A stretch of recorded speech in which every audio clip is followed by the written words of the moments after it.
Për ish-kreun e bandës famkeqe të Durrësit Lulzim Berisha, gjykata posaçme vendosi burg pa afat. Në seancën që i verifikoi masën e sigurimit, ai kundërshtoi deklarimet e bashkëpunëtorit të drejtësisë Luftar Reçi, i cili rrefeu krimin e vitit 2005, vrasjen e Klodian Saliut, për të cilin Lulzim Berisha gjendet sot pas hekurave. Nuk e njoh fare atë njeri, nuk e kam takuar asnjëherë. Nëse më provoni një kontakt, më dënoni sa të doni. Një lloj siç më ra akuza tjetër, një lloj do të bjerë edhe kjo. Lulzim Berishës tashme do t'i duhet të përballet dhe me akuzën e vrasjes si grupi strukturuar kriminal ndaj armikut të tij të dikurshëm Klodian Saliu, ngjarje kjo e ndodhur në autostradën Tiranë-Durrës.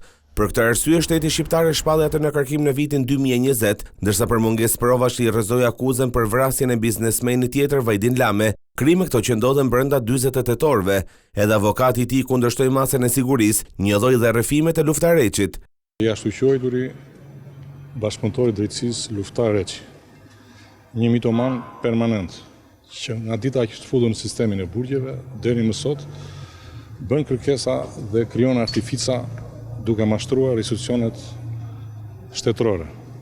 Përfitoj nga rasti, t'i bëj thirrje ndërgjegjes profesionale të prokurorëve të posaçëm, që përdorimi i bashkëpunëtorëve të drejtësisë për interesa të caktuara apo për statistika mediatike, cënon në rënd sigurinë kombëtare, sigurinë e jetës dhe sigurinë e pronës.